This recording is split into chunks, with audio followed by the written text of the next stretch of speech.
Hey, this is Teke Nation Live, the #1 channel voicing the voiceless. Teke Nation Live, the #1 channel voicing the voiceless. So, jana gava ikacheza kama gava. So, all the candidates who sat for KCPE this year walipata not calling texts jana. So, you know, ulifanya KCPE, you got 300 or so marks, umeitwa shule. The placement, I think, may happen to all class 8 students when you want to proceed to Form 1.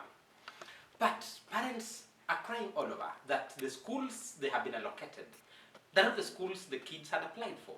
So it's like somebody in Gava, it's like an automated system in a place just anywhere. It is, because does it really make sense that when somebody is preparing to sit for KCPE, government normally asks them to make a choice, to choose zile shule ambazo wana prefer kwenda, and they select them in preference, first choice, second, and I think third. But the same government that has taken a class 8 pupil through a process of selecting, this child sits for KCPE knowing nikipita with flying colors nitaenda hapa, if I perform katikati nitaenda hapa, if I don't do so well nitakuja kwa hii shule. Gava ignores all that and gives you a school of their own wish. Why do they even make kids to apply for these schools in the first place if they know that they will allocate you any school of their own choice? So I think government needs to be a bit more realistic, organized, open, and transparent. Umepata mtoto amesoma Makueni KCPE na unamtupa shule iko pale Turkana ndio unataka ende high school. Does it make sense? It is good for integration so that all of us are able to crisscross the whole country, learn different cultures, and be exposed. But what is the cost of doing that? What happens to a child who has selected particular schools and you surprise this child with a school hajawahi sikia? There are people unasikia shule ziko majina hata hapa hata hujui. But what am I seeing out of all this? I think most parents will be forced to take their kids to private schools. The biggest beneficiaries of all this government confusion are going to be private secondary schools.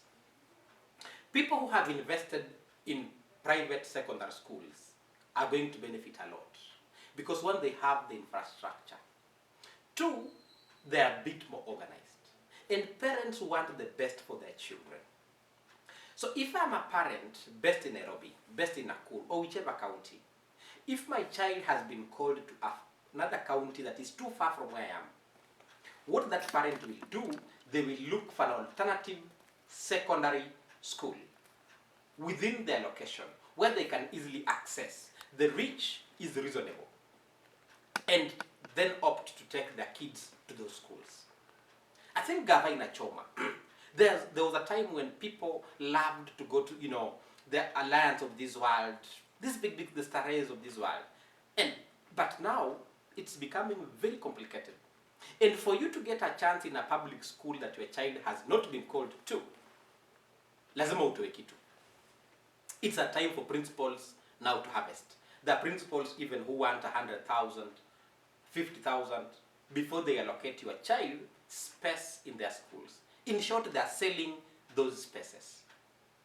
It's a dirty world. So a child sits for an exam. The child passes the exam. And again, the child is subjected to a very unfair selection process, forcing the parent to cough out some money, to pay a bribe for his or her child to get a chance in a good high school. Government. I think the Ministry of Education and all other stakeholders involved, I think they need to be a bit sharper than this. I think the modern digital tools that can be used to automate these systems and ensure that they are fair. How government keeps records from the time a child gets into class 8, registers for an exam. This child proceeds to make applications for high schools. The database should be very clear. And depending with the marks, government should be able to digitize these systems to be able to really ensure that the process of selection of schools is fair. And kids who pass exams, who have applied for particular schools, are really able to get what they deserve. If they don't do this, then the private sector within the schooling program would benefit. People in the private schools are going really to reap off big, get majority of the Form 1 intakes, and that is it. And if we continue privatizing our education that much, we can read from a distance that maybe the government is looking for ways to ensure it pushes majority of the learners into private schools. But who knows? Maybe the schools within the private section, some of them could be owned by the big boys in the government. Because the character, the body language, the actions speak a lot. In the end, we could realize that these schools, the private schools we see, where majority of these learners will be absorbed, they just may be owned by the big boys in government.